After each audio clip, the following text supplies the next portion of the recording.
You are tuned into Sabahul Muslims on Radio Islam International.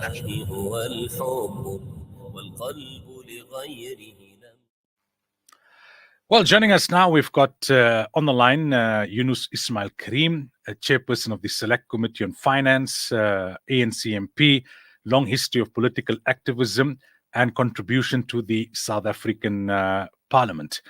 We're going to talk about the last 30 years, where we are as a country, and some of the issues that we need to be looking at going forward. Yunus, assalamu alaikum wa rahmatullahi wa barakatuh, and welcome to Radio Islam International. Walaikum salam to you, and my salams to Muslim listeners and all your listeners generally. My best wishes. Thanks for having me. No, it's a pleasure. You've been quite involved, right, over the last 30 years. When you look back, what would you say are the policies that didn't work? The ANC's policies that had a particular end in mind, and now looking back at it retrospectively, there's somewhat of regret that this was the wrong call. Yeah, in the first instance, obviously, we didn't just suddenly surface in Parliament. Those of us who came to Parliament in 1994 had what you call a struggle history. So, like others, I got involved in high school in 1971. So as I exit Parliament in a week's time, it's not as if I'm retiring, as people keep saying. No, I'm moving from one sphere into another. I'll be more active in the party political structures and in progressive civil society. So let me start by saying that if you have to look at the 30 years, you have to look at them as a whole. So we did have some very major achievements. But in recent years, as we ourselves are admitting, and not least the president, we have been declining. And if I go back, I think that while it's not the responsibility of the state to create jobs, but rather to create the opportunities for jobs, that has been our major failure. We haven't been able to create enough jobs, not simply because of our own failures, but the 2008 financial crisis, COVID, and so on have also contributed. But we cannot blame that alone. We ourselves have made mistakes. So I'd say jobs and economic growth. Then the education system, which we hoped will considerably advance the conditions of people generally, but particularly Africans and other blacks. That hasn't worked as it should. But on the other hand, if you look at it, under apartheid, just slightly over 50%, I think, if I got that figure right, of African children were in school. Now it's over 90%, and many of them have access to free schools with meals. So I would say it's around economic growth, jobs, and education. But if you look at economic growth and jobs, it's not the state that creates jobs, it's the private sector. But we haven't created conditions for them. So I think education would be our major failure. Now, when the ANC... Sorry? Ask me that. On the other hand, look at the achievements, and maybe you'll ask me that too at some stage. I'll leave that to you. Yes, go ahead, sure. Sorry. That was going to be the next question, that, what were the major achievements? But just before we go there, right, on the issue of where the ANC has fallen short, a lot is attributed to former President Jacob Zuma, right? The lost decade, 9 wasted years, the era of corruption, the Gupta era, those are the kind of terms we hear quite frequently being used. Now that he's kind of started, well, he hasn't, in his words, technically left the ANC, but he started his own party and he's in opposition to the ANC. He's become more of a target from ANC members.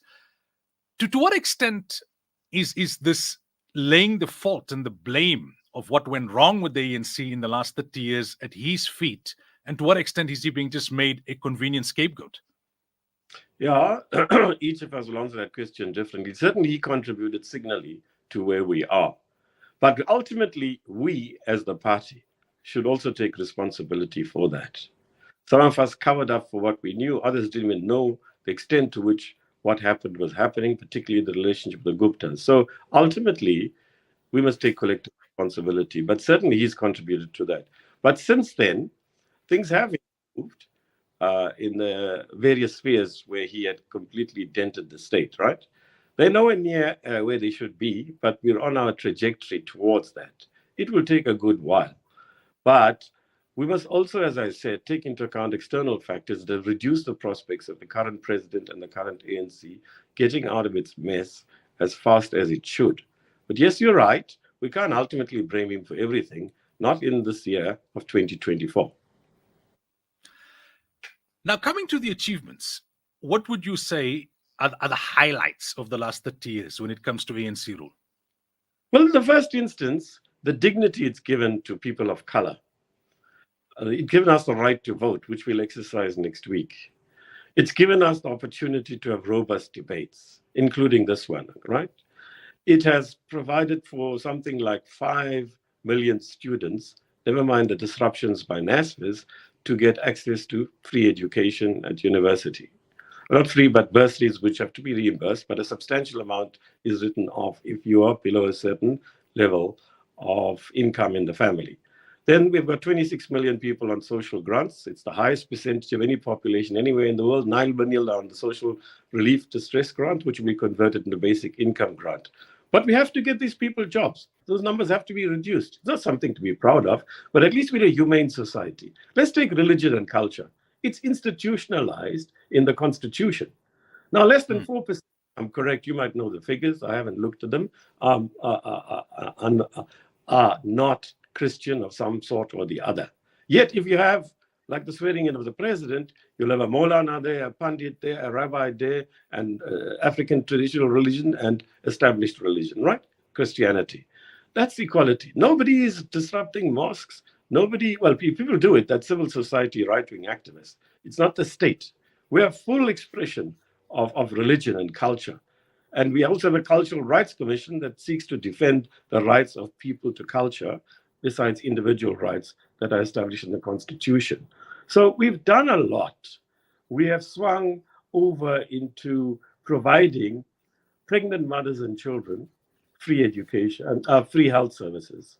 I know there's a lot of unhappiness about the National Health Scheme, but it's unjustifiable, even in terms of Islam or any religion, for me to have access to the best medical care in the world, because our private sector is the 7th best in the world.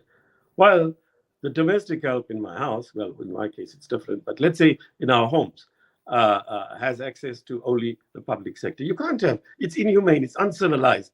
Health is a basic function, right? Yes, it is true. Water and electricity have been disrupted very much. But on the other hand, it's true that the poor, the indigent, have free access to water, electricity, and schools with meals. We can go on and on, but clearly, we've made many mistakes for which we apologize. But we put it to people, you know what? We may be unsuccessful in many of the things we've attempted, but overall we've done well. The issue isn't ultimately simply the performance of the ANC. If we're bad, the alternative options, believe me, are far, far worse. And what is worrying us is the emergence of new parties that are based on race, ethnicity, meaning tribe, religion, not so much religion, well, to some extent, but region, like in your, well, I don't know where you are, but I think you're based in the Cape. Wrong, doesn't matter. Colored Congress and all that, right? Those are terrible parties are emerging. Like, look at the Patriotic Alliance, appealing mainly to so-called colored voters. This is not what we fought for. This polarization must be reduced. So what we are saying is, yes, we made mistakes, but the options are far worse. And in our province, KZN, the option is simple. It's not the DA. It's not the flag-burning, Palestine-hating DA that's the option. The racial demographics rule it out. You know full well, as a journalist, as a citizen, how useless these coalitions are in the municipalities. How are you going to succeed? You have a racially and otherwise tone-deaf Steenhuisen and Helen Zille. And while they have people of color in their ranks, ultimately, whose interests do they represent? Look at our position on Palestine. Mind you, you can argue it's because the elections are coming up, but it's not historically true. The PLO and the ANC had already, through Tambo and Arafat, set up an agreement some years ago. I think it was the late 70s.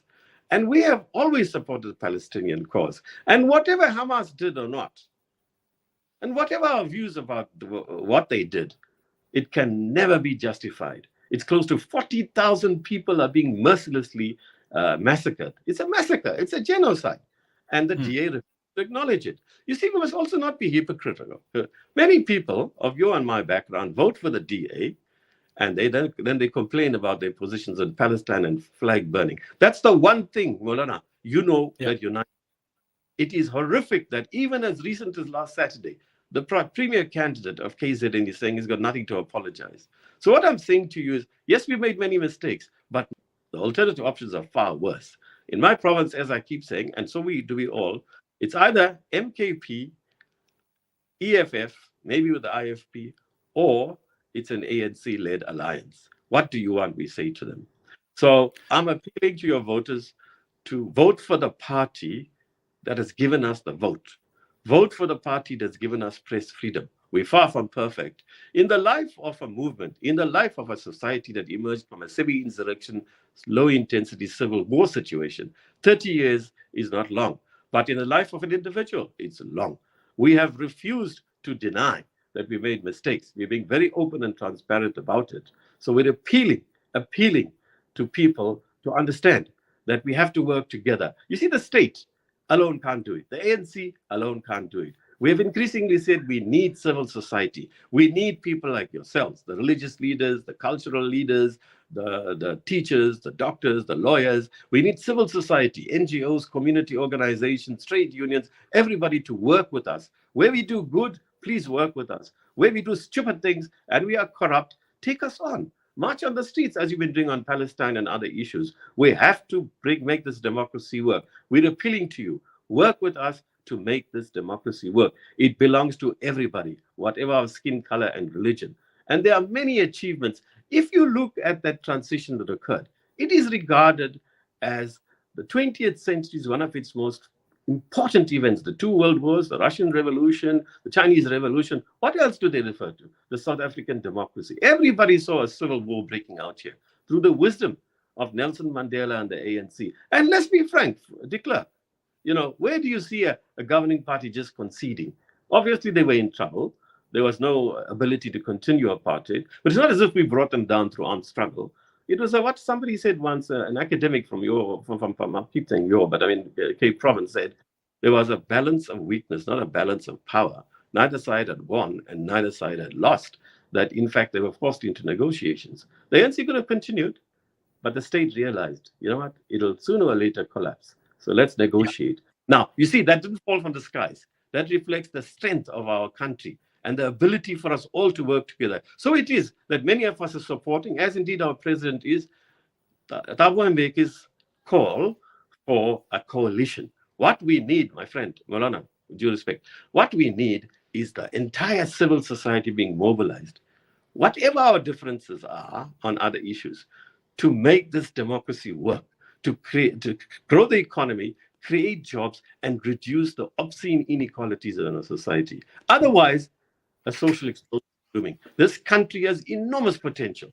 And we've shown it in the World Cup 2010. We've shown it in the way we transformed from a horrible racist crime against humanity into a non-racial democracy to all its flaws. Let's make it work together. So we're almost out of time, but a very quick last question to you, right? The president is talking about renewal. And many say that the upper structure of the ANC, the leadership, has good intent in terms of renewal. But there are many from within the ranks of the party who seem to be a bit skeptical. They feel the corruption is just too deep and too widespread. What gives you confidence that renewal for the ANC, adequate renewal, is possible? Firstly, we have no choice. We're reaching the end of the country's tether on that, right? And we are even battling now to get 50%. We might just slide over it if all goes well. In my province, we're looking a bit dim, but you never know what will happen, right? So we'll do it over time. Firstly, the decay is very deep and very widespread, and it goes beyond the ANC. It's infiltrated civil society. In some senses, the ANC's corruption reflects what is going on in society, and in another sense, we're reinforcing it. But ultimately, we must take responsibility. We have improved, and I think what you're going to see over the next 5 years is even better. Look, things have improved with the NPA, with the Hawks. Things have improved with the SIU is doing very, very good. We're retrieving large amounts of money. There are several court cases, but some of them, unfortunately, the Gupta cases, are so complicated so difficult to process all over the world, money laundering and the like, that we haven't succeeded to the extent we'd like. It is beginning to happen. There's a trajectory, a movement forward. It's not fast enough, I agree, but it can't happen overnight. The ANC alone can't do it because the institutions of the state, the criminal justice system, the police force, are not up to par. But they are becoming that over time. Look at the recent number of cases. Jonathan Block, former ANC chairperson, is in prison. Others of medium level, leadership level, are facing the court processes. What we are saying, there's Andile Gumede and Etegwini, etc. We can go on and on. You're right, we haven't far enough, but there is no other option but the ANC because of our 30 years of governance. Imagine the MKP coming to power, right? They have no experience. EFF has never governed. The DA has governed maybe ably in my part of the world, meaning Ungeni municipality there. But that doesn't qualify the chap, Papas, to be a premier of a province. The DA has led the Western Cape. Who has it benefited primarily, right? Secondly, with a movement like that says, I'll burn the flag and I'm not apologizing, instead of saying we're sorry, maybe it's a mistake on our side, even just say maybe, which absolutely opposes what is the right of the Palestinians to self-determination, supports the Israelis. I mean, tone deaf as they are, can Steenhuisen and Zille lead this country? So you are stuck, if you like, with the ANC for now. But you also have to put pressure, and you do so. Keep raising, keep issuing press statements, say this is wrong, and so on. We have removed many people from that list, but I agree with you, as indeed many of us do, we need to remove more of them, and we need to watch the space. So at the very last, I could say there are many of you who might think we're bad. And if you do think we're bad, just think of the alternative options. They're far, far worse. Yunus Karim, shukran so much for your time. We really appreciate it. Thank you very much. Assalamu alaikum wa rahmatullahi wa barakatuh. Malaikum salam. It's now 8:30, time for the headline.